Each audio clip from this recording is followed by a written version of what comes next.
So very recently I have been totally obsessed with watching all of these pictures on YouTube by just random fans talking about how if they had control, they would make a MCU Spider-Man 4. And it got me thinking, because, you know, I do a lot of thinking about Spider-Man movies, and I think I actually have a pretty good pitch for Spider-Man for myself, and I think it's actually going to be pretty interesting. I've definitely, if I'm going to be honest, I've taken a lot of inspiration from some YouTubers, some other YouTubers, this and that, and kind of combined it all for my own Spider-Man 4 movie. Now, before I get into it, I would like to say again, this is my pitch. If you guys got any opinions on if you guys would do anything different, definitely let me know your thoughts and opinions down below. I'd also like to start off by saying, in previous videos, I have talked about how I think using the Venom symbiote would actually be really perfect for this movie, and it would make a lot of sense. But to be honest, I have actually changed my mind on this, deciding that I do think the movie should be more like grounded to Spider-Man and more of what he was like in the comics, rather than it being some big movie where he's, you know, again, talking and interacting with the Avengers, the other Spider-Man from different universes, all of this different type of stuff. And Venom is such a big character and the whole symbiote storyline, so I feel like for Spider-Man 4 we kind of need a bit of a break for that. So I think I'm going to put it to the side for my Spider-Man 5 pitch, which I might again do a video on, especially if this one is pretty successful. But again, I wouldn't be upset if they did it for this movie. I am just going to, of course, again, go a little bit more of a grounded take. And again, last but not least, I'm not going to be using characters like Kraven and Morbius and Green Goblin, all of those, you know, characters who have already really been done and have kind of, I think, really their own thing in their other movies and all this type of stuff, really staying away from the Sony universe of the Kraven the Hunter movie and the Morbius movie. I'm not going to have any of them in my villains. I'm just going to use some characters who haven't really been established so far in the MCU, other than one character. He's the big bad guy, has already been used in the MCU before, but I will get into that all and more, you know, when I talk about the story. So starting off with the script, I actually am going to have this movie take place a year after No Way Home, where Peter has, you know, finished all of the high school stuff. He's now in his first year of college, really struggling to pay rent in New York, where he actually has to work a job as a pizza delivery driver, very similar to Tobey Maguire in the second Spider-Man movie, just to try and pay for his rent. Of course, Peter is absolutely worn out having to do college. Again, a really antisocial guy as well. He's not only worn out physically, but worn out mentally. He doesn't have any friends. He doesn't have anyone to really talk to other than his professors in college. And with being Spider-Man and working as a pizza delivery driver as well, he's just so worn out physically and mentally as well. Again, the movie will be taking place in New York during, again, as I said, a year after No Way Home, where it will still be snowy in my story. I feel like a snowy Spider-Man movie is really important, and I actually think would be really good and not something they've like ever done before. So I think that'd be a really awesome place to, you know, or time frame to kind of have this Spider-Man movie. Again, it's not going to be set at MIT or in Boston like some YouTubers have talked about. Zendaya and Ned will not be in this movie for me. I don't see them taking Peter outside of New York like some people are suggesting. It's just going to be in New York. It's going to be snowy. Peter's going to be in college. He's going to be struggling being Spider-Man, doing all his college work, and of course working as a pizza delivery driver. So we of course have that all set out. Then pretty much I'm going to have Kingpin as the main villain. We've seen Kingpin, of course, established in the MCU for some years now as being the main villain to Daredevil. But again, there are still a lot of people out there who haven't really seen the shows So I think it's very important that they establish Kingpin as this absolutely big, ruthless crime boss who will do absolutely everything it takes to take over the turf that he wants, to maintain the areas of New York that he already controls. And of course, he will do everything in his power to do that, and again, get money on the side. Kingpin, I think, needs to be shown as a big, bad, ruthless guy, very similar to how he was in Daredevil, but again, re-establish that so that people who haven't seen the TV shows know that this is the big crime boss of New York. This is the guy who absolutely controls everything, and this is the guy that Peter is going to have to fight. Now, sometime at the start of the movie, I would like Peter to, again, not only be kind of depressed from having really no friends and no social life, and really having to work his ass off as a pizza delivery driver, and of course as someone who is studying frequently at college, but I would like to actually show him as a very confident Spider-Man who's now been doing this as a bit, who uses not only Spider-Man as a way to kind of escape the Peter Parker life, but also as a way that shows him much more confident and much more happier, I think, in his life. And I think that would be a really awesome thing. It's going to be established that while being depressed and all of these things that he's been doing as Spider-Man, he's going to be absolutely happy, but much more experienced is probably the right word. And of course, actually shown taking down crime around New York. I think what's going to be special about this is going to be showing him as a grounded character, being a friendly neighborhood Spider-Man, defeating all of this crime all over New York, which I think is going to eventually catch the eye and attention of Kingpin, who again is going to somewhat lose some of his men to Spider-Man by Spider-Man sending them to jail, of course, and kind of disrupting what Kingpin is all about. Even though everything is not necessarily looking up for Peter in college, I actually do think it'd be really awesome if he actually met a new romantic interest in Gwen Stacy. I know some people are saying that they shouldn't add Gwen Stacy, but in my story, I think it makes a whole lot of sense for him to have a new romantic interest in this. And again, it would be interesting if when he did hear the name, he kind of thinks to himself, hold on, I've heard that name before. Whether they want to, again, attach it to Andrew Garfield, I think it would be a cool thing for him to go, hold on a second, Andrew Garfield Spider-Man had a Gwen. Is this potentially the Gwen that I have in my universe? And I think as Peter gets to know her, I think he will, of course, get some romantic feelings for her. And again, I think it will be a really, really cool thing. And it will start to bring his moral up a bit more as a Peter. But again, as I think it kind of progresses through the story, I think Peter is going to have a lot of contrasting feelings in himself to kind of say, do I want to get involved with this girl? Do I want to put her in danger like I put MJ in danger? Or do I just want to keep it friends with her because that's what's not only best for her, but best for me? And I think that is something that is definitely going to come on Peter's mind. But as the story, I think, eventually unfolds after that, I think Peter will actually eventually agree on a date with Gwen Stacy. Shortly after Peter meets Gwen, he continues to fight crime and notices it is somewhat picking up. With every single crime he decides to take care of, he notices there is actually a pattern with the majority of them. A lot of the goons and employees he's actually dealing with seem to be men working for Fisk.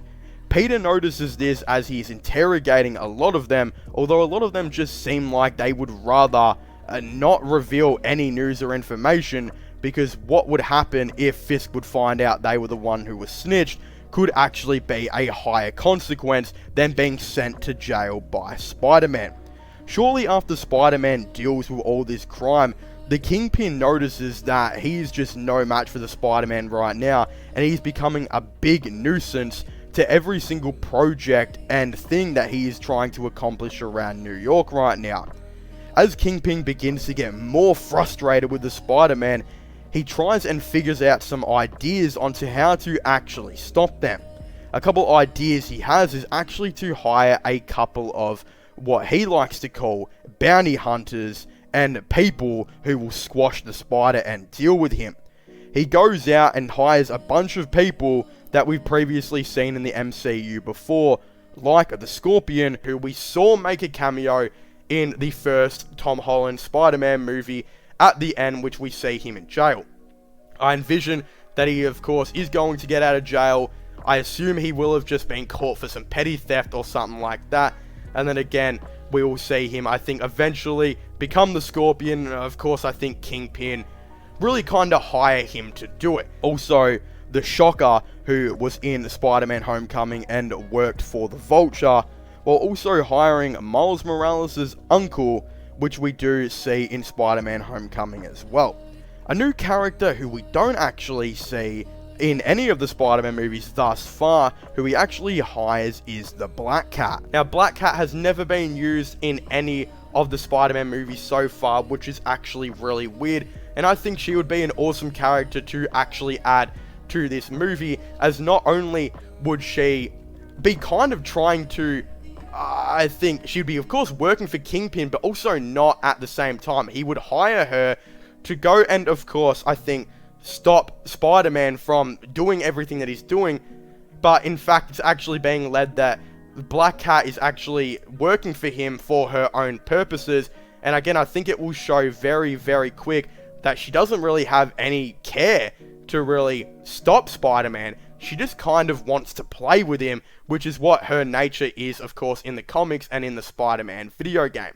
And I think we'll really see a romantic chemistry kind of build up with this. I think that she will eventually approach Peter, cause him some trouble by, I think, robbing some stores and doing all that stuff for Kingpin, and then Spider-Man, of course, has to try and stop her, and then I think she will, again, make it a very difficult process for Peter, where she will not only evade him, but actually flirt with him, and I think definitely get the attention of Peter Parker.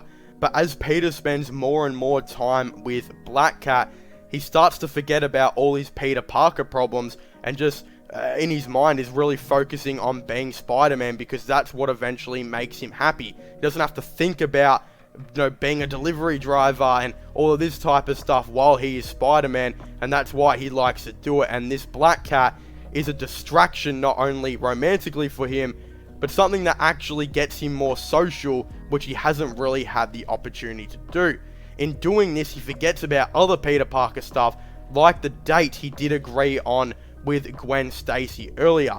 And again, I do vision him going to college and talking to Gwen, and her basically saying to him, "Where were you and why you didn't show up?" And Peter actually remembering all about it, and then basically saying he was busy or he got injured when he was actually hanging out with Black Cat. And I think this was a big wake-up call to actually show that Black Cat and him hanging out with her might actually be a little bit of a waste of time, when she's only using him to not only get money out of Kingpin, but she's only using him as Spider-Man. She doesn't care about his Peter Parker stuff, and every time he tries to bring up any Peter Parker stuff with her, she just shuts him down and asks to do something else or distracts him in another way.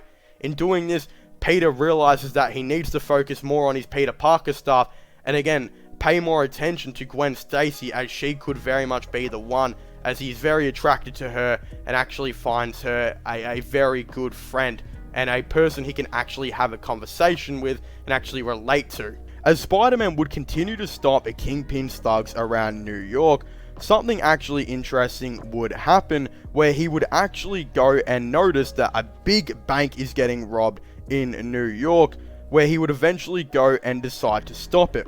While stopping it, he'd notice there are more than just thugs from Kingpin actually robbing this bank, and said there are actually a couple of guys there in the Shocker and the Prowler, which is Miles Morales' uncle. As Peter would go and try and take down these thugs, he would notice the Shocker and the Prowler are extremely powerful and actually might be getting the upper hand of him. As he is fighting very valiantly, he would definitely get somewhat of an upper hand towards the end, but with the topping factor of it actually being a mysterious figure would actually come and help Spider-Man as he is fighting the Prowler and the Shocker.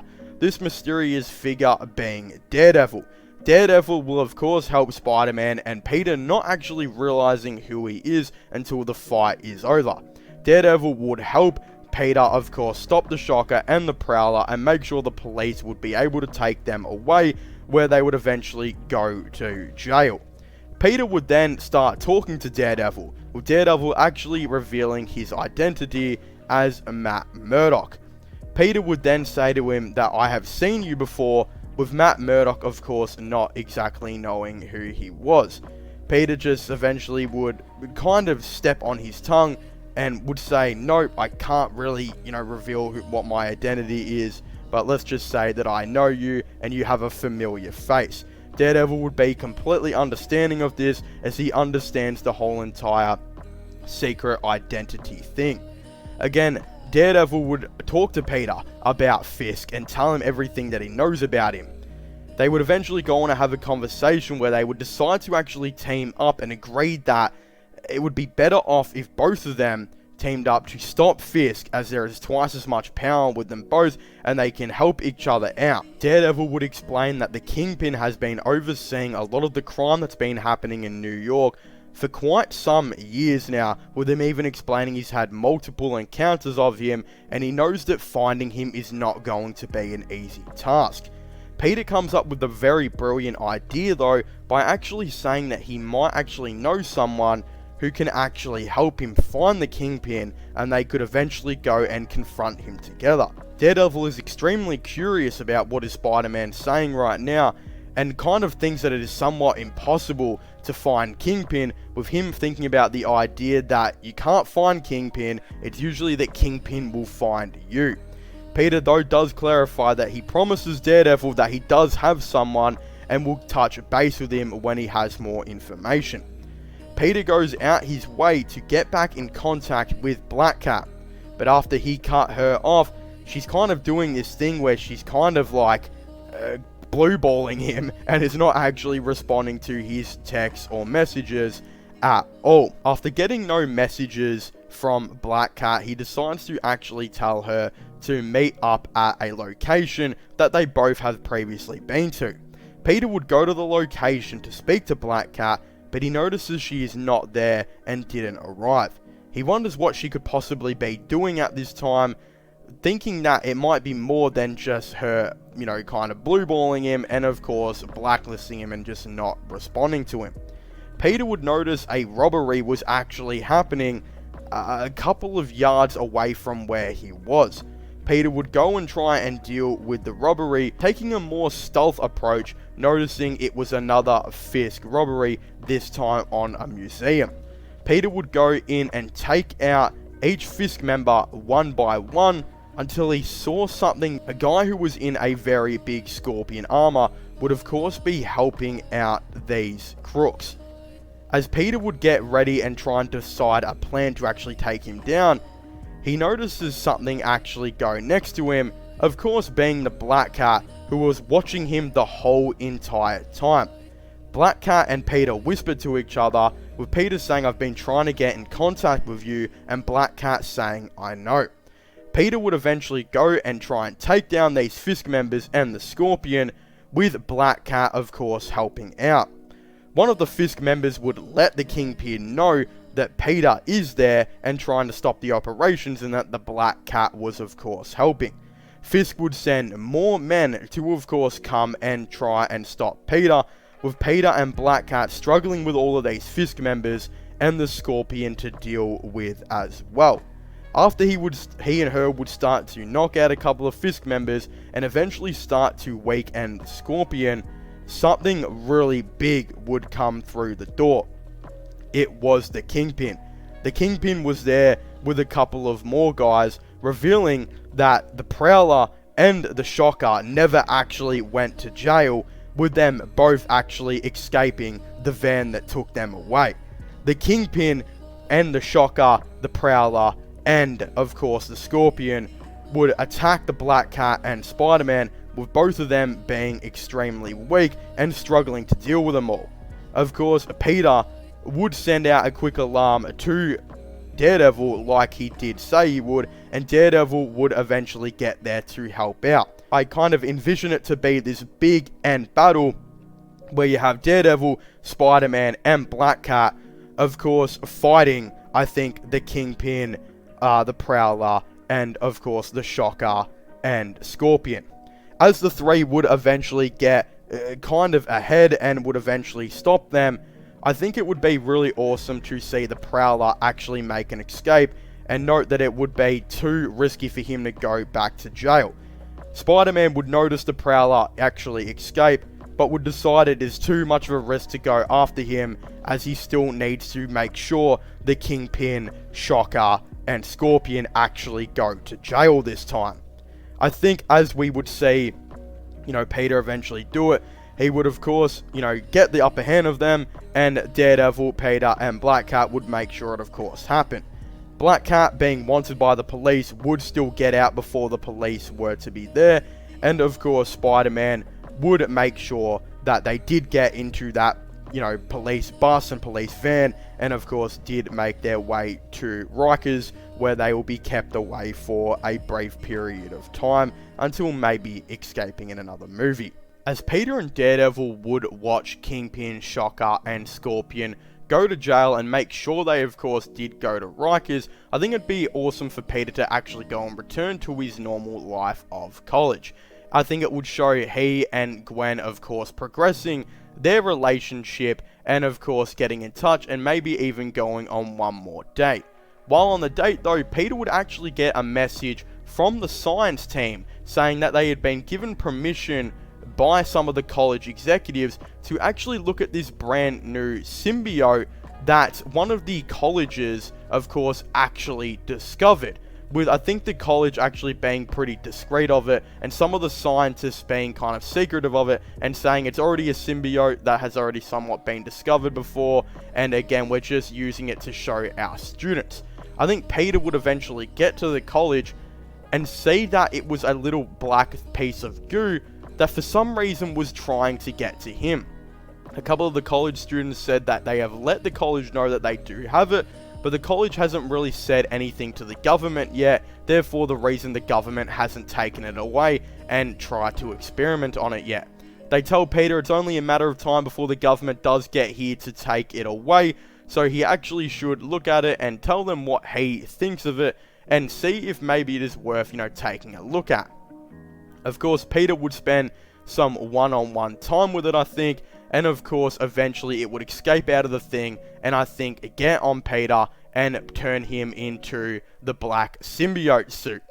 I think this would be really cool, as it would then kind of end off the movie, and we would get the, this Miles Morales post-credit scene, which I will of course be talking about in a second, but I think it would end off the movie showing that Peter does in fact have the symbiote, and now does have the symbiote suit, and of course would then lead on to Avengers 5 and 6, which I think is Secret Wars, which in the comics we know that, Peter does of course get the symbiote.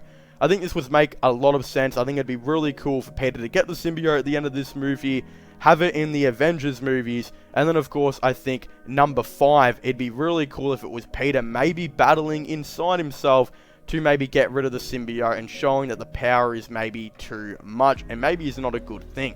Again, I might potentially have my own Spider-Man 5 script and write coming out very soon, so definitely let me know if you guys would potentially like to see that in the future. I think a really cool end credit scene for this movie would actually be the Prowler, and maybe of course going back to his New York apartment and saying that was a very big close one and that he nearly went to jail, and of course start talking to his nephew, who of course maybe is living with him at the time because his parents are on holiday or something. His nephew, of course, being Miles Morales.